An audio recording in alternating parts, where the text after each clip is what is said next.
For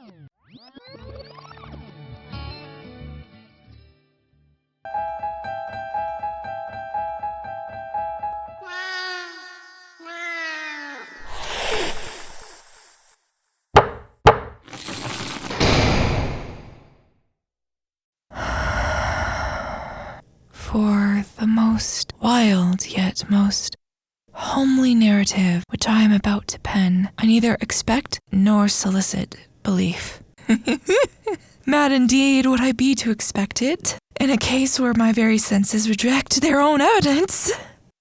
Yet mad am I not, and very surely do I not dream, but tomorrow I die, and today I would unburden my soul. My immediate purpose is to place before the world, plainly, succinctly, and without comment, a series of mere household events and their consequences.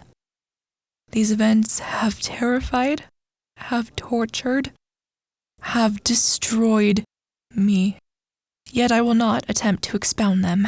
To me, they have presented little but horror. To many, they will seem less terrible than baroque cues. Hereafter, perhaps, some intellect may be found which will reduce my phantasm to the commonplace. Some intellect more calm, more logical, and far less excitable than my own, which will perceive in the circumstances I detail with awe nothing more than an ordinary succession of very natural causes and effects.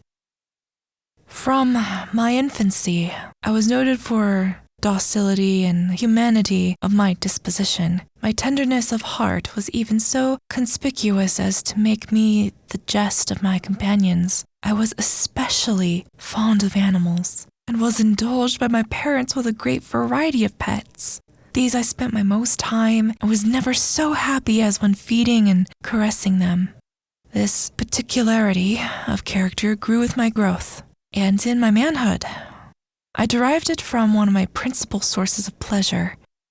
To those who have cherished an affection for a faithful and sagacious dog, I need hardly be at the trouble of explaining the nature or the intensity of the gratification thus derivable. There is something in the unselfish and self-sacrificing love of a brute which goes directly to the heart of him who had frequent occasion to test the paltry friendship and gossamer fidelity of a mere man. I married early and was happy to find my wife with a disposition not uncongenial with my own. Observing my partiality for domestic pets, she had lost no opportunity of procuring those of the most agreeable kind. We had birds, goldfish, a fine dog, rabbits, a small monkey, and a cat. This latter was a remarkably large and beautiful animal, entirely black and sagacious to an astonishing degree. In speaking of his intelligence, my wife, who at heart was not a little tinctured with superstition, made a frequent allusion to the ancient popular notion, which regarded all black cats as witches in disguise. Not that she was ever serious upon this point, and I mention the matter at all for no better reason than it happens just now to be remembered. Pluto, this was the cat's name, was my favorite pet and playmate. I alone fed him, and he attended me wherever I went about the house. It was even with difficulty that I could prevent him from following me through the streets. Our friendship lasted in this manner for several years, which my general temperament in character, though instrumentally of the fiend intemperance, had I blushed to confess it, experienced a radical alteration for the worse. I grew, day by day, more moody, more irritable, more regardless of feelings of others. I suffered myself to use intemperate language to my wife. At length, I even suffered her personal violence. My pets, of course, were made to feel the change in my disposition. I not only neglected, but I ill-used them. For Pluto, however, I still retained sufficient regard to restrain me from maltreating him, as I made no scruple of maltreating the rabbits, the monkey, even the dog, when by accident or through affection, they came in my way.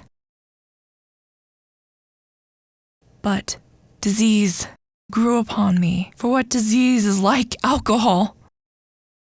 And at length even Pluto, who was now becoming old and consequently somewhat peevish, began to experience effects of my ill temper.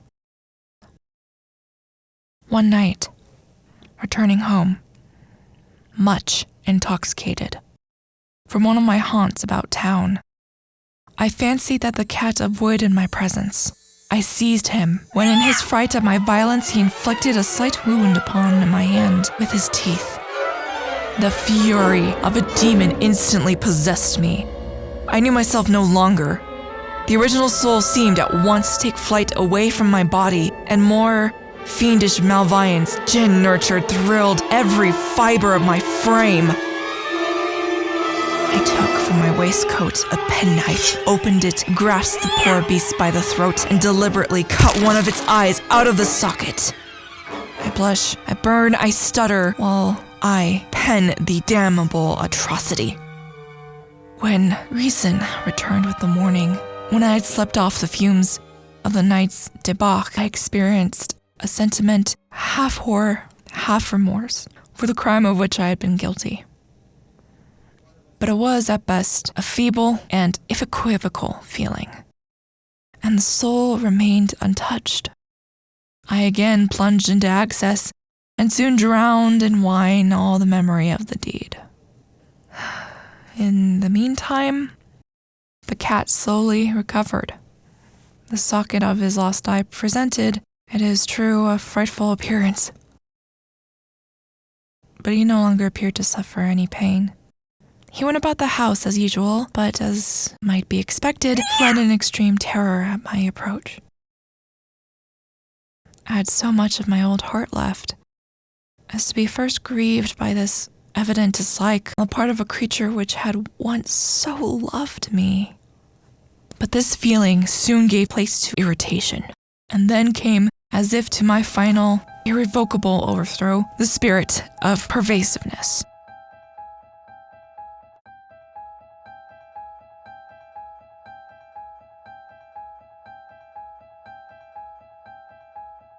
You have been listening to The Black Cat, read to you by Cheyenne McCain.